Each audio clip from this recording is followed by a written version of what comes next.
بسم اللہ الرحمن الرحیم۔ ناظرین کرام، تفسیر القرآن کے پروگرام کے ساتھ ہم حاضر خدمت ہیں۔ آج انشاءاللہ العزیز 28ویں پارے کا خلاصہ آپ کے سامنے رکھیں گے۔ 28ویں پارے کا آغاز سورہ مجادلہ سے ہوتا ہے۔ قد سمع اللہ قول التی تجادلک فی زوجہا وتشتکی الی اللہ۔ اس پہلی رکوع میں اللہ رب العالمین نے زہار کے بارے میں گفتگو کی اور زہار کے کفارے کے بارے میں گفتگو کی۔ اس کے بعد اللہ رب العالمین نے مسلمانوں کو آداب سکھائے کہ اگر آپ بیٹھے ہوئے ہیں، کوئی درمیان میں مجلس میں آ کے بیٹھے تو آپ اس کو جگہ دینے کی کوشش کریں اور اپنے آپ کو سکیڑ لیں۔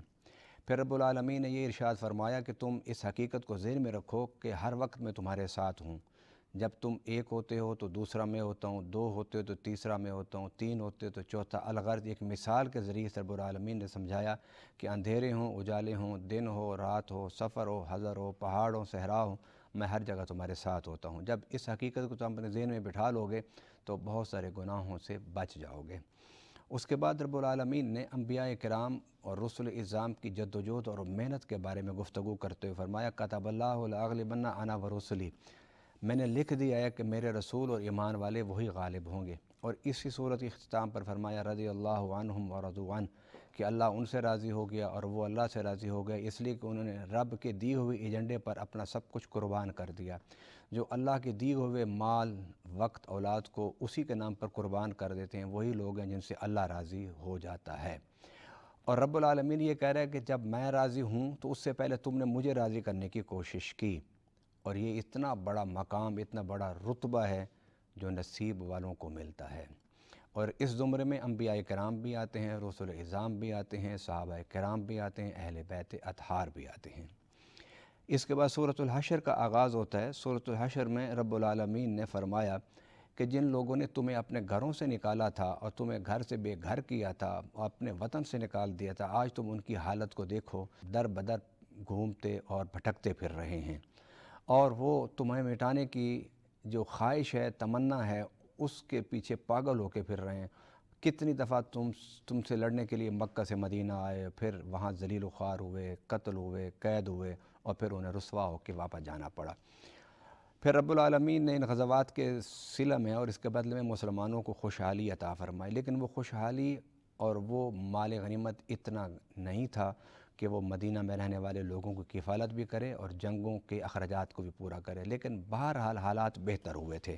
اس لیے رب العالمین نے فرمایا تم اللہ کے راستے میں خرچ کرنے والے بنو، لیکن کہ لا یکون دولۃ بین الاغنیاء منکم، اس اصول کو سامنے رکھو کہ تمہارا مال جو ہے وہ صرف آپس میں، خاندانوں میں، قبیلوں میں نہ گھومتا رہے، بلکہ امیروں سے غریبوں تک اس مال کو پہنچنا چاہیے، یعنی تمہاری انفاق کے فیض کو پہنچنا چاہیے۔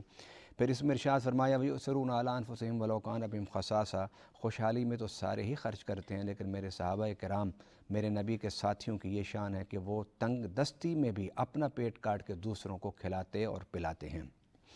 ناظرین کرام، اسی صورت میں رب العالمین نے بڑا ایک اہم ارشاد فرمایا۔ ویسے اللہ کے سارے ارشاد اہم ہیں، لیکن ہماری زندگی کے حوالے سے اور اس کو بدلنے کے حوالے سے کچھ باتیں بہت اہم ہوتی ہیں۔ فرمایا یا ایھا الذین آمنوا اتقوا اللہ ولتنظر نفس ما قدمت لغد۔ آج کے دن کا جب تم آغاز کرو تو رات سونے تک ذرا جائزہ لے لیا کرو کہ تم نے کل کے لیے اللہ کے پاس کیا بھیجا ہے۔ یہ جب ہم جائزہ لینا روزانہ شروع کر دیں گے تو ہمارے بہت سارے اعمال ہمارے بہتر ہو جائیں گے، ہمارے بہت سارے اعمال اور کردار ہمارا اچھا ہو جائے گا، اور بہت سارے غلطیوں اور گناہوں سے ہم بچنا شروع کر دیں گے۔ اور اس کے بعد رب العالمین نے پھر اپنے اوصاف کو ذکر کرتے ہوئے فرمایا، اور اس سے پہلے لو انزلنا ھذا القرآن علی جبل لرأیتہ خاشعا متصدعا من خشیۃ اللہ، کہ اگر ہم چاہتے، اگر ہم اس قرآن کو پہاڑوں پر نازل کرتے تو تم دیکھتے کہ پہاڑ ریزہ ریزہ ہو جاتے اللہ کے خوف سے۔ لیکن میرے حبیب صلی اللہ علیہ وسلم کا قلب اطہر کی قوت و طاقت کا اندازہ کیجئے کہ 30 پارے میرے حبیب پر نازل ہوئے، مگر اللہ تعالیٰ نے انہیں ہمت بھی دی، طاقت بھی دی اور صبر بھی دیا۔ کیونکہ اگر آپ کتب احادیث سے کیفیت وحی کا مطالعہ کریں تو آپ کو اندازہ ہوگا کہ رب کے کلام کے نزول کے وقت میرے آقا صلی اللہ علیہ وسلم کی حالت کیا ہوتی تھی۔ صحابہ کرام فرماتے ہیں کہ آپ کے ماتھے پر پسینہ آ جاتا تھا، اور اگر حضور صلی اللہ علیہ وسلم کسی صحابی کی ران پر تکیہ لگا کے بیٹھے ہوتے تو صحابہ کہتے ہیں کہ ہمارے ایسے محسوس ہوتا تھا کہ ہماری ہڈیاں ٹوٹ جائیں گی۔ اللہ اکبر۔ اس کے بعد سورہ ممتحنہ کا آغاز ہوتا ہے۔ سورہ ممتحنہ میں رب العالمین نے بیعت کا اصول بتایا، بیعت کا طریقہ کار بتایا، بیعت کا ایجنڈا بتایا۔ اس میں بیعت اس بات پر کی جاتی تھی کہ شرک نہیں کرنا، چوری نہیں کرنی، زنا نہیں کرنا، قتل نہیں کرنا اور گناہ کبیرہ نہیں کرنا۔ ان باتوں پر نبی پاک صلی اللہ علیہ وسلم مردوں سے اور عورتوں سے بیعت لیتے تھے اور اس کے بعد وہ مسلمان ہو جاتے تھے۔ گویا آج ہم رسول اللہ صلی اللہ علیہ وسلم کے ہاتھ مبارک میں ہاتھ دے کر بیعت تو نہیں کرتے، لیکن جب ہم کلمہ پڑھتے ہیں تو یہ بھی رسول اللہ صلی اللہ علیہ وسلم سے ایک بیعت ہوتی ہے اور اس کے ایجنڈے میں جو امور ہیں ان کا خیال کرنا بہت ضروری ہے۔ اس کے بعد سورۃ الصف کا آغاز ہوتا ہے۔ فرمایا سبح للہ ما فی السماوات ما فی الارض وهو العزیز الحکیم، کہ ہر چیز آسمانوں میں اور زمین میں جو کچھ ہے وہ اللہ کی تسبیح کرتی ہے اور وہ غالب ہے، حکمت والا ہے۔ اس کے فوراً بعد فرمایا یا ایھا الذین آمنوا لم تقولون ما لا تفعلون، اے ایمان والو تم جو کہتے ہو وہ کرتے کیوں نہیں، یا کہ جو تم کہتے ہو وہ کر کے دکھاؤ اور جو نہیں تم کر سکتے وہ مت کہو۔ لما تقولون، کیوں کہتے ہو ما لا تفعلون، جو تم کرتے نہیں ہو۔ مطلب کیا، پہلے خود عمل کرو پھر دوسروں کو نصیحت کرو۔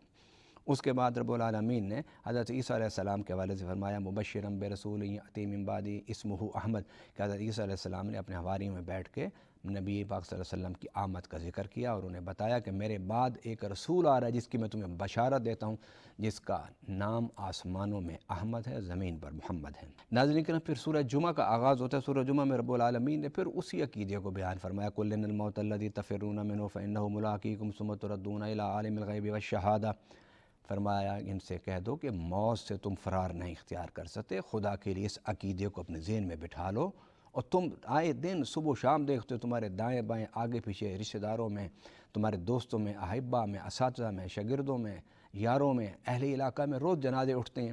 کیا تمہیں اس یقین کے لیے کافی نہیں ہے جنازے اٹھنا کہ تم نے بھی مرنا ہے؟ لیکن اس کے ساتھ ایک عقیدہ اور بھی یاد رکھو، وہ یہ کہ مرنے کے بعد پھر اٹھنا ہے۔ ناظرین کرام، اس کے بعد سورہ منافقون کا آغاز ہوتا ہے۔ منافق جو تھے وہ اس بات کے انتظار میں بیٹھے تھے کہ مسلمان آج شکست کھائیں گے، کل شکست کھائیں گے۔ یہ دو گروپ آپس میں لڑ رہے ہیں، مکہ والے اور کفار، اور مدینہ کے مسلمان، ادھر یہود ہیں۔ خدا جانے ان میں کون غالب آتا ہے، اس لیے انہوں نے بین سارا معاملہ رکھا ہوا تھا کہ ہم انتہا پر، آخر میں، اختتام پر دیکھیں گے کون غالب آتا ہے، اس کے ساتھ ہم بیٹھ جائیں گے۔ یعنی ہر طرف انہوں نے ہاتھ رکھا ہوا تھا۔ انہوں نے نہیں پتہ تھا کہ ان کی اس منافقت کا پتہ اللہ کو بھی ہے اور اس کے رسول صلی اللہ علیہ وسلم کو بھی ہے۔ ایک جنگ میں تھوڑی سی گفتگو ہو گئی مسلمانوں میں اور انہوں نے وہاں پر منافقین نے ایسی باتیں کی جس سے ان کا کفر کھل کے سامنے آ گیا۔ انہوں نے کہا یقولون لئن رجعنا الی المدینہ، جب ہم مدینہ واپس جائیں گے تو ہم ذلیلوں کو، یعنی کمزور لوگوں کو مدینہ سے نکال دیں گے۔ فرمایا تمہیں کیا پتہ کہ عزت کس کے پاس ہے، ذلت کس کے پاس ہے، لیکن تم منافق اس بات کو سمجھتے نہیں۔ اسی سورۃ المنافقون میں فرمایا کہ جب انسان وقت قریب ہوتا ہے موت کا تو وہ کہتے ہیں اللہ مجھے تھوڑی سی مہلت دے دے، فاصدق واکن من الصالحین، میں تیرے راستے میں صدقہ کروں اور نیکوں میں سے ہو جاؤں۔ اللہ فرمائے گا اللہ اب نہیں، بس موت کا وقت آ گیا، اب اس نے نہیں ٹلنا، جو تم نے کرنا تھا کر لیا، جو نہیں کرنا تھا اس کا وقت ختم ہو گیا۔ ناظرین کرام، اس کے بعد جو سورت ہے تغابن کا آغاز ہوتا ہے، اس میں پھر یسبح للہ ما فی السماوات ما فی الارض، کہ یہ زمین و آسمان تسبیح کرتا ہے۔ اس تسبیح کا معنی ایک تو وہ تسبیح ہے کہ اللہ کا ذکر کرنا، اور ایک تسبیح کا معنی یہ ہے کہ رب نے ان کے لیے جو اصول، ضابطے، قانون مقرر کر دی ہیں وہ اسی کے مطابق چلتے ہیں، اس سے ذرا ادھر ادھر نہیں ہو سکتے۔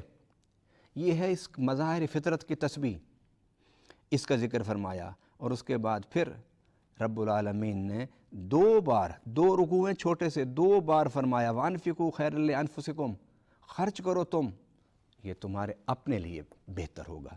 اس کے بعد پھر فرمایا ان تقرضوا اللہ قرضا حسنا یضاعف لکم ویغفر لکم، یہ ویغفر لکم یہ پہلی دفعہ آیا ہے قرآن پاک میں، کس کے ساتھ؟ اللہ کے راستے میں دینے کے ساتھ۔ فرمایا کہ اگر تم قرض دینا چاہتے ہو تو اللہ کو قرض دو اور وہ قرض حسنا ہوگا۔ حسنا کا مطلب یہ ہے کہ وہ تمہیں اس کو دگنے سے چگنا کر کے تمہیں یہ واپس لوٹائے گا، اور قرض اللہ کو دو گے یعنی اس کے مخلوق کی خدمت کرو گے۔ اللہ کو قرض دینے کا مطلب ہے مخلوق کی ضرورتیں پوری کرنا۔ فرمایا جب تم اس کے محتاج اور محروم اور سائلین کی ضرورتوں کو پورا کرو گے تو اللہ تمہارے گناہوں کی بخشش فرما دے گا اور تمہارے پیسے کو دگنا چگنا کر کے اجر کی صورت میں تمہیں دنیا میں بھی، قبر میں بھی اور آخرت میں عطا فرمائے گا۔